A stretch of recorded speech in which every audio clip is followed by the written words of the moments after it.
അസ്സലാമു അലൈക്കും വറഹ്മത്തുള്ളാഹി വബറകാതുഹു. എൻ്റെ പേര് സലീം എന്നാണ്. കവറത്തി സ്വദേശിയാണ്. എൻ്റെ ജീവിതത്തിൽ ആദ്യമായിട്ടാണ് ഇങ്ങനെ ഒരു വീഡിയോ ചെയ്യുന്നത്. അപ്പോൾ ഈ വീഡിയോ കാണുന്ന ആൾക്കാർ എൻ്റെ വാക്കിലോ എൻ്റെ സംസാരത്തിലോ എന്തെങ്കിലും വീഴ്ചയുണ്ടെങ്കിൽ അത് ക്ഷമിച്ചു തരണമെന്ന് ഞാൻ ആദ്യമായിട്ട് നിങ്ങളോട് അപേക്ഷിക്കുന്നു. കാര്യം, നമ്മുടെ കവരത്തി ദ്വീപിൽ 2-3 ദിവസമായിട്ട് ഒരു പവർ കട്ടിൻ്റെ ഇഷ്യൂ ഉണ്ടായിരുന്നു. അങ്ങനെ ഇരിക്കുന്ന ആ സമയത്തിൽ 27-ാം തീയതി രാത്രി കറണ്ട് പോയി കുറച്ച് കഴിഞ്ഞപ്പോൾ എൻ്റെ ഫോണിലോട്ട് ഒരു ഫോൺ കോൾ വരികയും ഇലക്ട്രിസിറ്റി എന്നാണ് വിളിക്കുന്നത്. നമ്മുടെ ഇവിടെ പവർ കട്ടിൻ്റെ ഒരു ഇഷ്യൂ ആയിട്ടുണ്ട്. അപ്പോൾ ഒന്ന് അവിടെ ഒന്ന് വരൂ എന്ന് ചോദിച്ചു. നമ്മൾ തീർച്ചയായിട്ടും വരും. അപ്പം ഞാൻ അവിടെ പോകുമ്പോൾ കണ്ടത് അവിടെയുള്ള സ്റ്റാഫുമാർ ഏമാരും ചെറിയ വേതന ലഭിക്കുന്ന പിള്ളേരും അവിടെ നിൽക്കുന്നതാണ് കണ്ടത്. അപ്പം എൻ്റെ അടുത്ത് പറഞ്ഞു, ഇവിടെ ഒരു മെഷീൻ ഇങ്ങനെ ഇൻസ്റ്റാൾ ചെയ്ത് വെച്ചിട്ടുണ്ട്, അതിൻ്റെ സൈലൻസറിൻ്റെ കുറേ പണികളുണ്ട്, അപ്പോൾ അതൊന്നും ചെയ്യാൻ പറ്റിയിരുന്നെങ്കിൽ നമ്മളിത് ഇരുട്ടിൽ നിന്ന് മാറി നിൽക്കാമായിരുന്നു എന്ന് പറഞ്ഞു. ഞാൻ പറഞ്ഞു, ഞാൻ റെഡിയാണ്, നമുക്കത് രാവിലെ തുടങ്ങുമെന്ന് പറഞ്ഞു. പിറ്റേ ദിവസം രാവിലെ വർക്ക് തുടങ്ങുകയും അന്നേ ദിവസം മുതൽ ഞാൻ അവിടെ കണ്ട ഒരു കാര്യം, അവിടെയുള്ള ഒരു സ്റ്റാഫുമാർ പോലും എവിടെയും പോയിട്ടില്ല.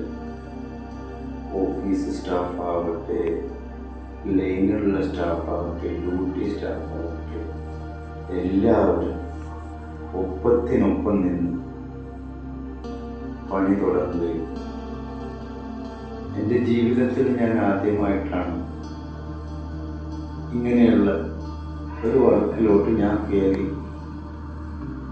കയറുന്നത്. അപ്പോൾ സത്യത്തിൽ എനിക്ക് കയറിയപ്പോൾ തന്നെ ഒരു വീഡിയോ ചെയ്ത് ഇവിടുത്തെ ഈ സ്റ്റാഫുമാർ ചെയ്യുന്ന വർക്കിനെ കുറിച്ച് പറയണം എന്നെനിക്ക് തോന്നി. അങ്ങനെ പണി തുടങ്ങിയിട്ട് 27 തുടങ്ങി 28, 29, 30, 31-ാം തീയതി വരെ ഏതാണ്ട് ആയി. അപ്പം ഞാൻ അവിടെ കണ്ട ഒരു കാര്യം, അവര് ഒരു നിമിഷം പോലും ഒരാളും വിശ്രമിക്കുന്നതായിട്ട് ഞാൻ കണ്ടിട്ടില്ല. സത്യത്തിൽ എൻ്റെ ജീവിതത്തിൽ ആദ്യമായിട്ട് കാണുന്ന വളരെ ക്രിട്ടിക്കലായിട്ട് വർക്കായിരുന്നത്.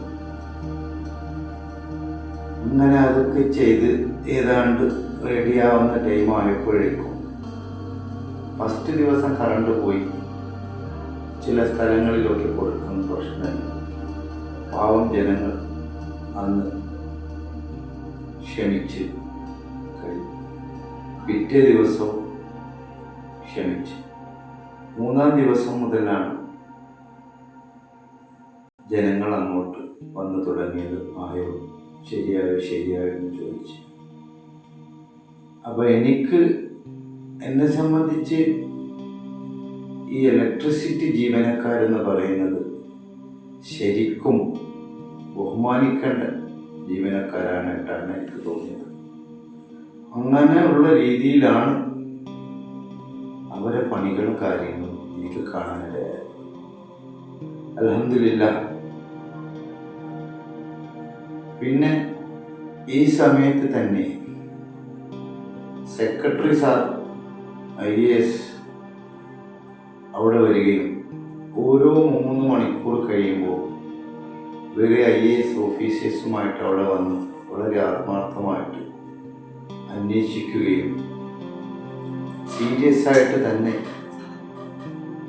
എല്ലാ ചെയ്യാനുള്ള നടപടിക്രമങ്ങൾ ചെയ്തിരിക്കുകയും ചെയ്തതിന് വളരെയധികം നന്ദി ആദ്യമായിട്ട് പറയുന്നു. ഇതേപോലെ സെക്രട്ടറി സാറിനോട് എനിക്കൊരു അപേക്ഷയുണ്ട്.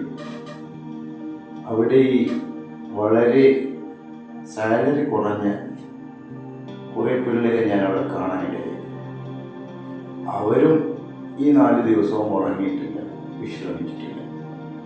അപ്പോൾ ഞാൻ ഇങ്ങനെയൊക്കെ വേല ചെയ്ത് ജീവിച്ച ഒരു പണിക്കാരനായതുകൊണ്ട് മറ്റൊരു പണിക്കാരനെ എനിക്ക് മനസ്സിലാക്കാൻ അധികം സമയമില്ല. അപ്പോൾ അവർക്ക് ശമ്പളം വളരെ കുറവാണ് എൻ്റെ ഒരു കാഴ്ചപ്പാട്. അപ്പോൾ എനിക്കൊരു അപേക്ഷയുള്ളത്, അങ്ങ് അതിലെന്തെങ്കിലും കുട്ടികൾക്ക് ചെയ്തു കൊടുക്കാൻ പറ്റുന്നുണ്ടെങ്കിൽ അങ്ങത് ചെയ്തു കൊടുക്കണമെന്ന് അപേക്ഷിക്കുന്നു. പിന്നെ അതേപോലെ ഈ രാത്രിയും പകലുമായിട്ട് അധ്വാനിച്ച് ഒരുപാട് പ്രയാസം അനുഭവിച്ച് ഇത് റെഡിയാക്കാൻ വേണ്ടി ഇടപെട്ട ഓരോരുത്തരും കവരത്തി ദ്വീപുകാരനെന്നുള്ള നിലക്ക് വളരെയധികം നന്ദി അറിയിച്ചുകൊണ്ട് നിർത്തുന്നു. അസ്സലാമു അലൈക്കും.